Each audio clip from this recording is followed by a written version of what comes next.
Welcome to Research Perch from the Massage Therapy Foundation. Short, practical insights into massage therapy research and how it can benefit your practice. Hello, I'm Robin Anderson, President of the Massage Therapy Foundation, and welcome to another edition of Research Perch. In today's episode, we once again revisit the Ergonomics Project by taking a deeper look at the data collection process. We chose two cities, Baltimore, Maryland, and Portland, Oregon, where we recruited therapists from both areas to be studied. We also visited a variety of workplace settings, franchise locations, spas, a couple of different multi-therapist practices to see the environments that we as massage therapists typically work in. Joining us today are two of the ergonomists who did the data collection from the two cities.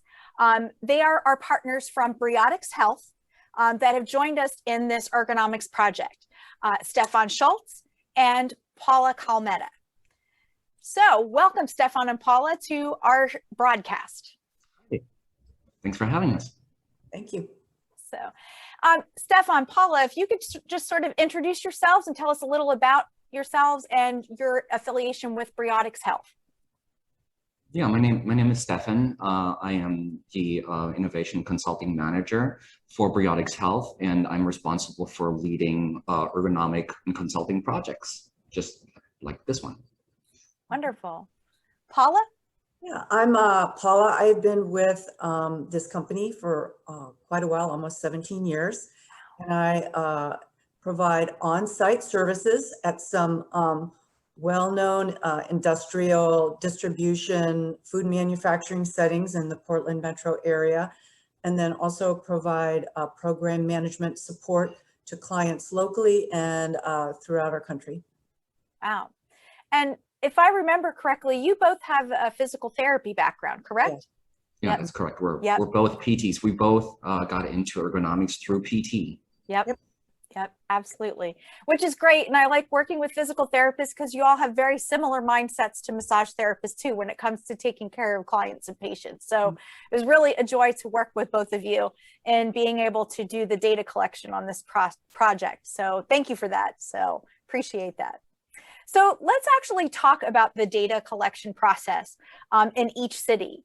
So let's first start with Stefan, since we went to Baltimore first. So Stefan, tell me a little bit about your experience in Baltimore and what it was like in terms of the data collection. Yeah, so the data collection had to be, for this particular project, had to be approached had to be carefully planned for one thing, because we knew we couldn't simply go observe massage therapists out in the community. So it was definitely a project that was carefully put together by, the Massage Therapy Foundation and ourselves. It was carefully planned. There was an entire recruitment effort through the Massage Therapy Foundation that involved, first of all, collecting surveys. The surveys that had, if I remember correctly, you collected the survey results at a conference. Let me touch upon that before you move on. So the survey that we did, we had over 700 therapists take this survey that started, it was revealed at National Convention in 2019 in Indianapolis. And that information that we collected contributed to the structure of the project, which helped us to sort of create the foundation that you all worked from. So that was where we began, right? Yeah, and it's quite unprecedented to have this many survey responses for projects like this. And it was obviously a wealth of information and data that we were able to use in order to configure the data collection, the on-site data collection piece. So by the time I came to Baltimore, we had recruited a number of massage therapists from the foundation who came to one particular location where we had set up basically a massage therapy scenario. And I came and I set up my data collection kit, which included, a camera that captured the entirety of each massage. And I brought all of my measurement tools, force gauges, scales, grip dynamometers in order to capture force matching, another camera, you know, all the tools of the trade that you would need to capture ergonomic risk. And we performed the data collection on site at one central location, basically having massage therapists cycle through one after the other, each one providing a massage in a, you know, to a different mock client with some simple instructions to keep the flow approximately similar between massage therapists. That was sort of the general setup for the Baltimore data collection. Yes, that's right. So we did do that as a committee. We did decide that we wanted to make sure that each therapist that was studied in both Baltimore and Portland, the ones that volunteered, that we made sure that they massaged the neck, the back, and the leg, and part of the shoulder and into the arm. So, and they had 30 minutes to perform massage and do it any way they wanted to. So Paula, one of the things that we noticed when we did this sort of data collection is we had a wide variety of therapists that came and saw us in Portland, correct? Yes.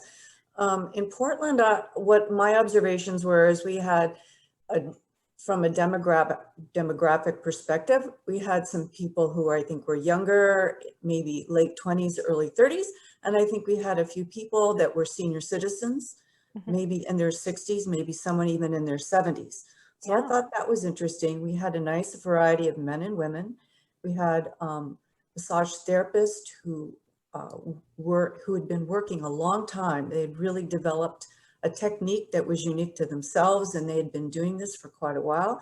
And then I think we captured some massage therapists who were, I don't want to say newbies, but they were newer in the field. Yeah.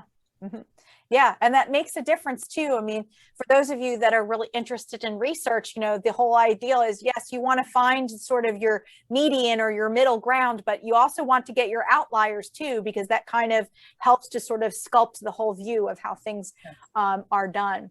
So yeah, we had some great span of participants in both cities. So Stefan, let's go back to the tools a little bit. So tell me, what tools did you decide to use, and why did you choose those tools to use for data collection? Why were those things important? Yeah, so the tools that we use for data collection are really there to capture specific ergonomic risk factors and to be able to quantify them. Okay. So there's 5 ergonomic risk factors that are recognized, and the most important ones are force and posture, repetition, and contact stress, right? And so the tools that we brought to the sites were designed to capture, to the best of our ability, those ergonomic risk factors. So obviously posture you can capture through camera, right? And through one stationary camera and one mobile camera. So the data collection really for the postural piece happened after the data collection through review of the video, where we're able to assess the postures and make a judgment on postures for all the different joints that go into need to be considered for ergonomic analysis. Repetition, same thing. The point of capturing the entirety of each massage is to get a realistic impression of the repetition rate that massage therapists are using as part of their techniques. The most difficult piece of the data collection was the force. Like, how do you capture the force generate, how much force people are generating? Typically, what you do in ergonomics is typically, you bring a scale, right? And you measure how much people are lifting. Yeah. You bring a grip or a pinch dynamometer, which is, if you're familiar with those pieces of equipment, they're used in the doctor's office to measure your grip and pinch strength, right? Yep, they either have this handle or this handle. Yeah. So we use those tools in ergonomics to capture pinch and grip forces through a process that we call force matching. It's basically asking, you know, a subject or an employee, when they're performing gripping or pinching activities, to duplicate that effort that they just used as part of their task on the force, you know, on the grip dynamometer, so we could get a reading. And then we take the reading about 3 to 4 times until we get a good consistent reading, so we can record an actual, you know, force number. Right. So that's called force matching. We used the scale for force matching as well, because massage therapists don't lift in general. Sometimes they'll lift a leg, but in general, the force application is downward, which made it a difficult metric to capture, and we captured it with a scale through force matching. All the while trying to not interrupt too much the flow of the massage.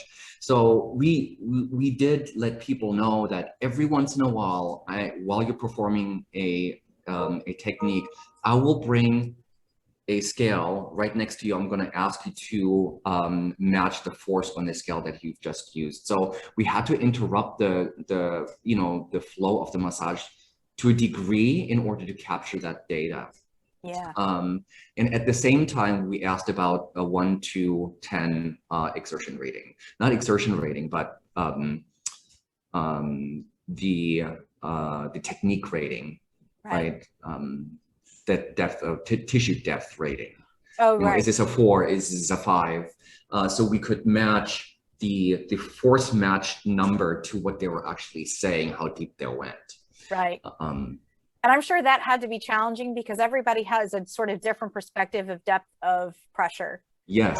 It is, again, something we've had some difficulty in our profession to try to standardize, especially if you're an educator and you're trying to teach a student, like, this is depth, you know, this is a number, you know, it's difficult to find that. So yeah. So I can only imagine how difficult the data collection process was for the two of you in terms of trying to get some real accurate data to accurately measure what it is we do. And then, of course, all the different approaches in strokes and so forth, and how we do it. And I do forget one thing. We did measure the vertical distance from the floor of the force application. So high, not just how high was the table, but where was the hand at the moment of force application, which is not at table level. There's a person on top of it. So you do have to capture that in order to, you know, capture, you know, the data of you know, of the force application for ergonomic risk factor. Yeah.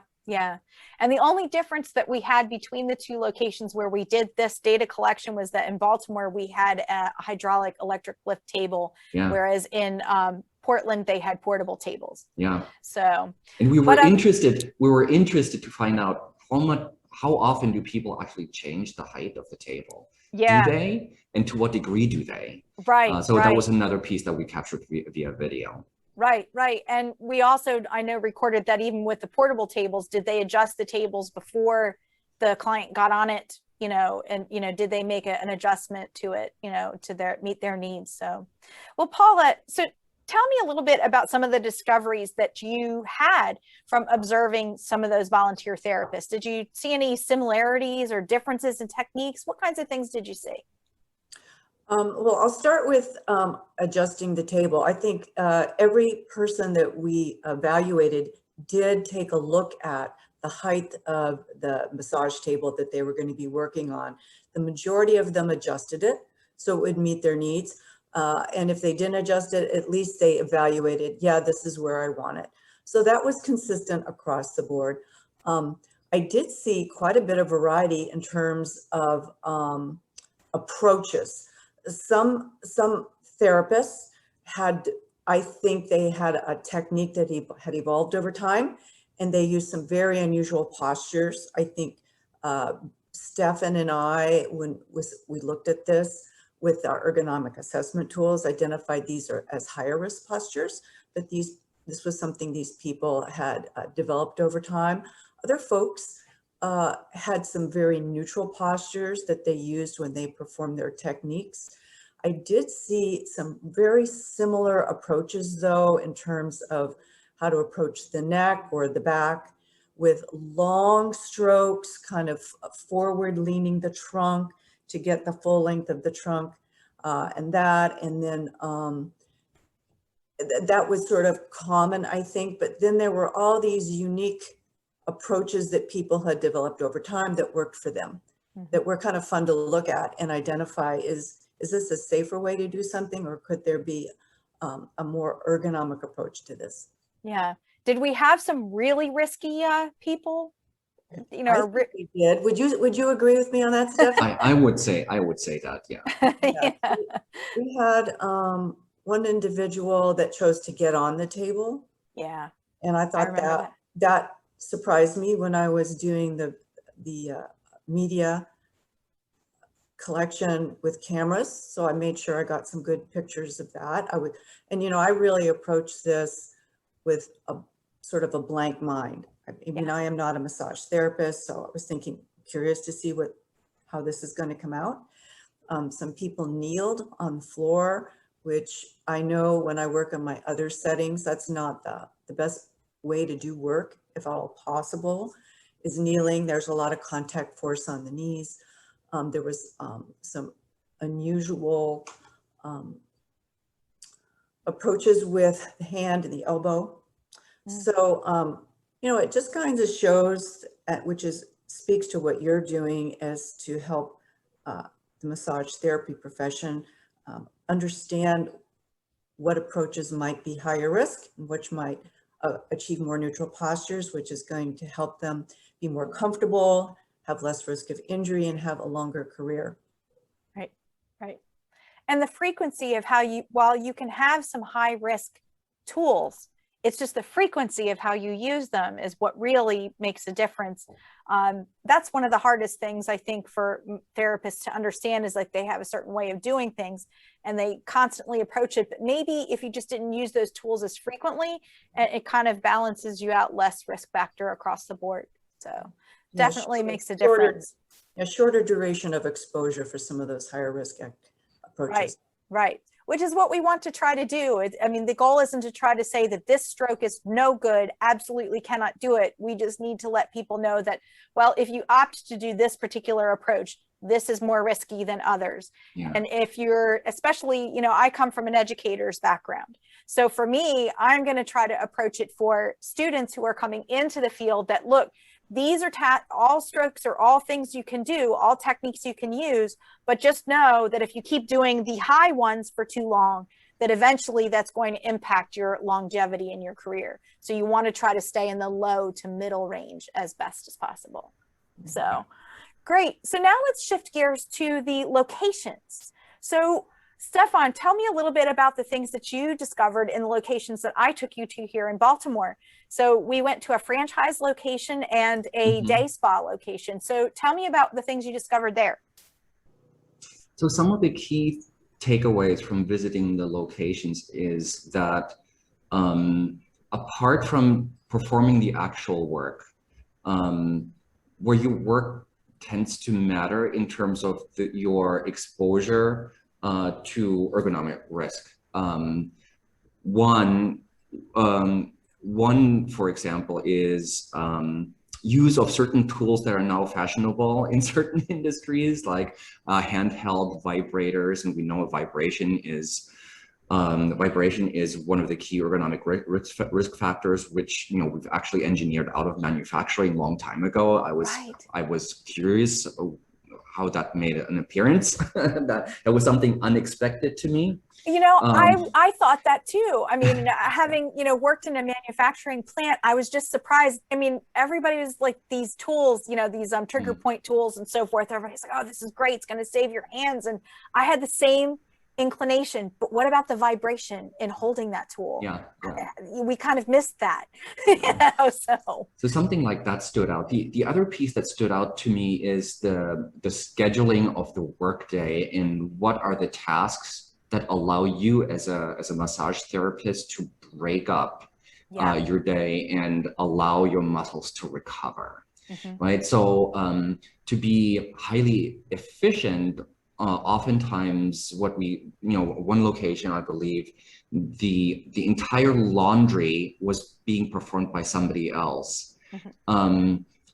But in another location, this was one of the tasks performed by the massage therapist. You can think of, laundry is not a great task to do necessarily, but it can help break up your postures by doing something else, right? Mhm. And so if we're thinking about exposure to ergonomic risk, adding other types of movement tend to be a good idea. And so having a task in between these massages that's something completely different that allows the joints moving in a different direction was one of the things that I look at as a good thing from an ergonomic perspective. So how these places are set up from a scheduling perspective, from a volume perspective, certainly matters. Yep. And task variation is important. Task variation and how much, and the other piece is um, how much agency does a massage therapist have to pace their treatments or in the massages over the course of the day? Are they back to back to back to back?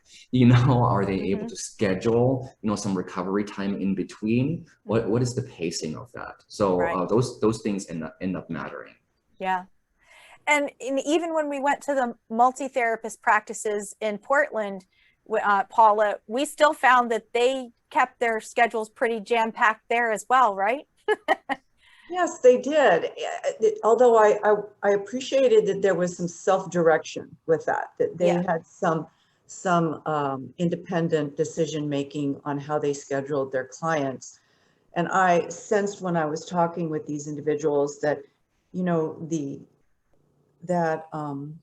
that might be driven by their financial need and maybe their overall schedule. One of the things that caught my attention is that they weren't always able to take vacation like the traditional person in a setting where you get PTO and it's paid for. It's like, if I don't show up, I'm not making money. Yeah. So some of these people noted to me they didn't have a lot of vacation time, which I thought was interesting and caught my attention. I think we all recognize the benefit of having some PTO days. One of my observations in the more eclectic private practice settings that we observed, Robin, were that, they were very homey. I thought the spaces were nice. I thought that they were inviting, quiet, that I really didn't observe a lot of ergonomic issues. In some settings, one person did the laundry and others, they all shared that responsibility, shared stocking supplies. I thought those were all good things. And, but one thing I did observe in those settings is the lack of height adjustable tables, which I think is a really important tool for the massage therapist. And some places were not able to afford that. And I thought that was of interest as well. Yeah, I mean, especially when you own your own practice, it's sometimes is just not in the finances to do that, as well as building in, vacation time and things like that, which again, that's all part of owning a business, is maybe factoring that into the business model when you decide to do that. So again, putting my teacher's cap on, as one of those things that I try to tell my students is that, you really need to, if you're going to work for yourself, you have to still build in that time off, and be able to afford it and, be able to, still sustain the business, but while still taking care of yourself. But as we noted, the ones that own their own business, they didn't take very much time off at all. So, well, I can understand that. But then also on the, the employee side of things, some of them also worked a lot just because they wanted to have a busier book, or they had to work a certain number of days in order to make a certain income. So, there really is that drive on both sides of the equation, really. It doesn't really matter whether you're independent contractor, employee, or business owner, that you still, I think everybody had the same mindset when it came to that. Yeah, it's being paid per person. Yeah. Kind of like there have been historically some industries where it was called piecework. You're like the shoe industry used to be that way, where you were paid per shoe. So Right. it kind of forced you to maybe do more shoes than was better than good for your body and your health. And it's the same sort of thing with massage therapy. How many clients am I going to put on my schedule per day or week? Right, right, exactly. So, well, this has been really interesting. As we wrap up, if you could, each one of you, give me 2 identifiable risky tasks or positions that you discovered in each of your data collection sessions, and my visits to each city. So if you could give me 2 identifiable risks or 2 recommendations that you would give, what would they be? We'll start with Stefan first. Yeah, one of the findings that we got from the video is we tried to identify which body parts and which postures are massage therapists spending their most time. And one of the key findings here was that a lot of massage therapists really like to address the entirety of the paraspinals, all the way from the cervical spine down to the pelvis from the head end. So they will stand at the head end with the client prone and really slide their thumbs down the paraspinals, until they're all the way down, at which point they're going to pick up and they're in an awkward position right at that moment. That is, from an ergonomic perspective, time spent in sustained forward bending is something that we try to minimize wherever there's an opportunity. So one recommendation here was to access those tissues not from the head end as much. It's never an either or. It's about titrating the exposure and making sure that we're shifting, what we need to do over time. So accessing the lumbar paraspinals not from the head end, but maybe from the side of the client is one. Okay. Another one is force production with the distal end of the digit. All right. So if you're going really deep maybe in the feet, we observe there, or in the neck, around the shoulder girdle, where people really have trigger points and they feel like they need to really dig in, that you're really protecting your joints by overlaying and creating almost like a bracing effect, on your own digits, especially the thumb, Yeah. So many therapists, when they go deep and they're trying to be very specific, they tend to be very thumb heavy. And I know that the thumb is, a sketchy joint, a sketchy body part as you progress throughout your career of over years, over all those years, producing all of this force through the joints of the thumb. So protecting those joints through overpressure is another one. Okay, very good. Paula, what are your 2? Well, I just want to I'm going to give you 3. Oh, okay. I observed someone massaging on a table, and I just felt like it was hard for that individual to maintain neutral postures and safe postures for themselves and the client, especially a narrow table. So I wouldn't add that in your educational curriculum, Robin, to be doing therapy on the table. Yeah, no on the table. Yeah. But I noticed that some massage therapists had a very narrow base of support. If a therapist uses a nice wide stance, I think they're able to shift their weight, to keep their spine more neutral, and to engage their core. Right. So reducing that narrow base of support, but having a nice staggered stance or wide stance was helpful. But not too wide, right? You want to still have enough, underneath your feet to be able to stay stable, right? Correct. Yep. Correct. Okay. So, but a wider base of support. And then another one was maybe not taking advantage of the chair and sitting when they're doing their massage versus standing, because sometimes when we looked back over our media, when someone was sitting, they could achieve more neutral postures and still get some really great benefits for the client. Yeah. This would be for lighter type of massage work, but there were sometimes I felt like maybe sitting to deliver the massage would have been more beneficial. Yeah. Taking advantage of that chair. Yeah, I actually do that with my students. I teach, ergonomics in my in my school. And one of the things that I have them do is actually perform an entire massage on a stool. So they're not allowed to stand at all. So they could get the feel for what it's like to work in that postural setting and what strokes can you do effectively and having to adjust your body weight, but also using the opportunity to take a seat whenever you can to get that little micro break from standing for a long period of time or in a static position. So yeah, I would have to agree with you on that one. So I'm glad that you approve. So, well, great. Well, I really thought that the adventure that we had out in Baltimore and in Portland was great. I would like to take this opportunity to thank the two schools that hosted us to do the data collection, which is the Community College of Baltimore County in Baltimore, Maryland, as well as the East-West School for the Healing Arts. East-West College for the Healing Arts, that's it, in Portland, that also hosted us to do the data collection. So we appreciate that, as well as all the businesses that opened their doors to us so that we could do all of our observation and interviewing their therapists and taking a look at their operations. So we do appreciate that. So with that, thank you, Stefan. Thank you, Paula, for joining me. Have a great day. Yeah, thank you, Robin. Thank you. If you enjoyed this podcast, please consider donating to the Massage Therapy Foundation so that we can continue to bring you this and many other resources to increase your knowledge and improve your practice. Thank you.